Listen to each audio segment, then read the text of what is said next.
तो दोस्तों आज जून की 11 तारीख है और गर्मी का मौसम, गर्मी तो खैर बहुत ज़ोरों पर है। और आज का जो ये वीडियो है ये ऐसा पौधा मैं शेयर कर रहा हूँ जो कि हर गार्डनर की पहली पसंद रहती है। जो भी दोस्त गार्डनिंग करते हैं सभी के पास लगभग ये पौधा जो है वो देखने को मिलता है।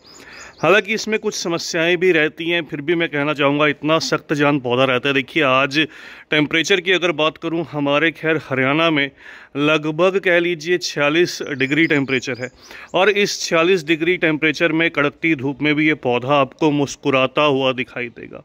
तो ऐसा पौधा जो सन लविंग है, जिसको धूप पसंद है, अच्छे से फूल देता है। और फूलों को तो खैर आपने देख भी लिया। देखिए छोटे से पौधे में काफ़ी सारी कलियां, बहुत से फूल खिले हैं।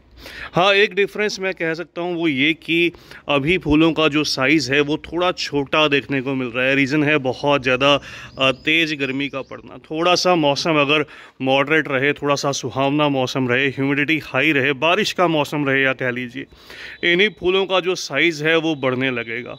लेकिन साथ के साथ फूलों के साथ साथ बहुत सारी कलियाँ भी दिखाई देंगी, पत्ते हरे भरे दिखाई देंगे।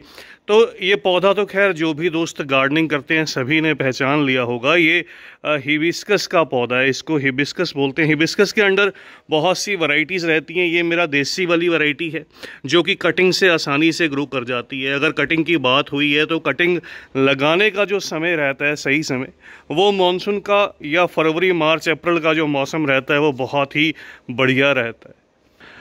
कटिंग पर खैर मैंने वीडियो शेयर भी किया है, अपलोड किया है। उस वीडियो का कोशिश करूंगा आपको जो लिंक है वो डिस्क्रिप्शन में मिल जाए। विद अपडेट वीडियो मेरा अवेलेबल है। अगर आप वैसे भी सर्च कीजिएगा how to grow hibiscus cutting शैम्पीस गार्डन, बस इतना लिखिएगा तो आपको जो वीडियो है वो मिल जाएगा। तो ये देखिएगा बहुत सारी कलियां हैं। कटिंग जो इसकी लगानी होती है, जैसे मैंने बताया आपको, फरवरी मार्च अप्रैल 3 महीने बहुत बढ़िया रहते हैं। उसके बाद जुलाई के मिड के बाद अगस्त सितंबर अक्टूबर तक बहुत अच्छे से इसकी जो कटिंग्स हैं वो लग जाती हैं। फिर नवंबर के मौसम में ये पौधा धीरे धीरे डोरमेंट होना स्टार्ट हो जाता है। दिसंबर में जब बहुत ज़्यादा सर्दी रहती है तो ये पौधा डोरमेंट हो जाता है। थोड़ी बहुत आपको इस पौधे में येलो लीव्स दिखाई देंगी, हल्की फुल्की। वो क्लाइमेट का ही असर कह लीजिए, थोड़ा क्लाइमेट का असर है, थोड़ा वाटरिंग इशू हो जाता है। ह्यूमिडिटी कम रहने की वजह से कई बार पत्तियां थोड़ी थोड़ी पीली पड़ जाती हैं। ओवरऑल आपको जो ग्रीनरी है वो बहुत अच्छे से दिखाई देगी। पूरा हरा भरा पौधा है। एज की बात करूं तो ये प्लांट मेरे पास इसी गमले में हर साल खैर मैं इसकी रिपोर्टिंग करता हूं। इस बार भी इस पौधे की जो रिपोर्टिंग है वो मैंने लगभग मार्च के महीने में की थी। एज की जैसे मैं बात करूं तो लगभग ये पौधा मेरा, अगर आपको नीचे से बेस भी दिखाऊं, देखिए मैच्योर तना आपको दिखाई देगा। ये लगभग कह सकता हूं कि पिछले 4 से 5 साल से है। तो रूट ट्रिमिंग की जाती है हर साल, इस पौधे की ऊपर से कटिंग की जाती है जिससे पौधा फिर से अच्छी ग्रोथ करता है, नई ग्रोथ करता है। और वापस इसे इसी 10 इंच के गमले में लगा देता हूँ। सॉइल मीडिया इन पौधों का हमेशा एसिडिक रहना चाहिए। आप इसको किसी भी मिट्टी में लगा दीजिए, चल जाता है। मिट्टी में थोड़ी न्यूट्रिशन वैल्यू रहनी चाहिए, मतलब खाद, जो न्यूट्रिशन है वो खाद से मिलता है। तो कंपोस्ट जो है वो लगभग 30% ज़रूर ऐड कीजिएगा, जो भी आपके पास खाद रहे जब भी आप इसकी मिट्टी तैयार कीजिए।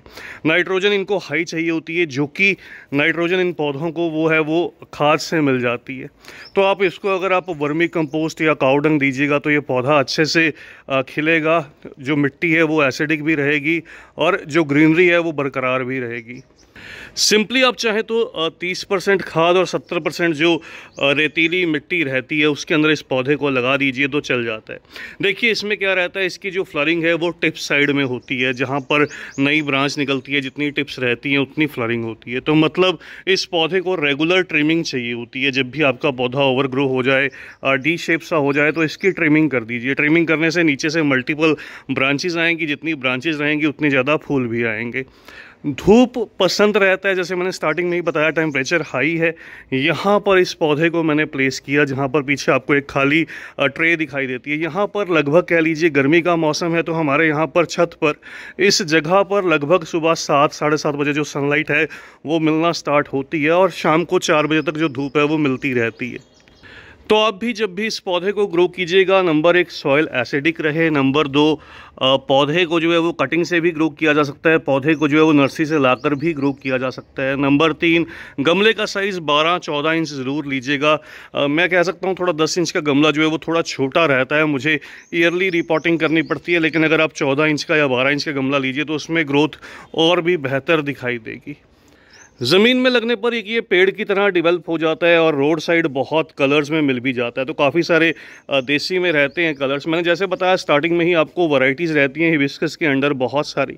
तो इसमें हाइब्रिड वैरायटीज़ रहती हैं, कुछ जो कह लीजिए इंग्लिश वैरायटीज़ भी रहती हैं, ऑस्ट्रेलियन जो वैरायटीज़ हैं वो भी मिल जाती हैं। तो बहुत सारी डिफरेंट वैरायटीज़ हैं और सभी के खिलने का जो समय रहता है वो डिफरेंट रहता है। लेकिन देसी जो है वो अपना नेटिव रहता है, इस वजह से गर्मी पसंद रहता है, हार्डी रहता है। और इस पौधे में जो अच्छी बात है वो मिली बग का अटैक बहुत कम होता है। इन पौधों में अक्सर जो समस्या देखी जाती है हिबिस्कस देसी और हाइब्रिड में, वो है मिली बग का अटैक का डिफरेंस।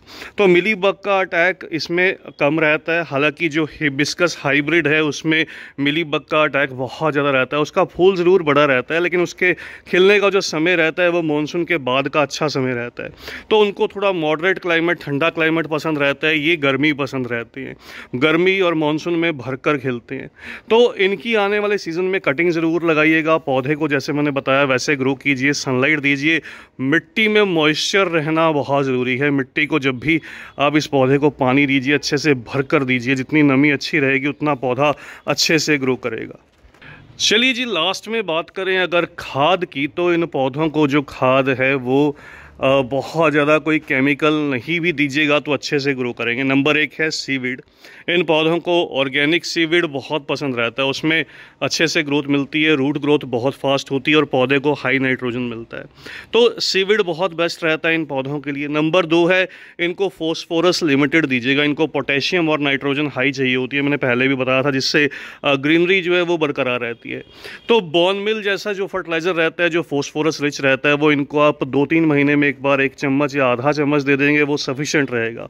उसके अलावा पोटेशियम के लिए आप इनको केले के छिलकों का फर्टिलाइज़र जो कह सकते हैं बनाना पील जिसको हम बोलते हैं, या फिर ऑनियन जो प्याज के छिलके रहते हैं उसका फर्टिलाइज़र, या फिर आप NPK 0050 अगर आपके पास हो आप उसका स्प्रे कर सकते हैं। NPK 19-19-19 भी चल जाता है, अगर आपके पास हो आप उसका भी स्प्रे कर सकते हैं। मंथली 1 या 2 बार जो है वो सफिशिएंट रहता है, स्प्रे के तौर पर कीजिएगा। बाकी अगर आपके पौधों में मिट्टी अच्छी रहेगी, पानी प्रॉपर मिलेगा, सॉइल एसिडिक रहेगी और पौधे को धूप मिलेगी, तो ये बिना किसी खाद के भी ये पौधे अच्छे से जो है वो ग्रो करेंगे, अच्छे से फूल देंगे। तो ये एक सच्चाई है, पौधे को खाद की बजाय आप जो एडिशनल केमिकल फर्टिलाइज़र, मैं भी कई बार यूज़ करता हूँ, ये नहीं कि मैं नहीं करता हूँ, लेकिन उसके बजाय अगर आप प्रॉपर अपनी मिट्टी पर, अपने जो पानी का आपका pH है उस पर और जो सनलाइट है उस पर फोकस कीजिएगा, तो आपके पौधे बहुत हेल्दी से, बहुत अच्छे से ग्रो करेंगे।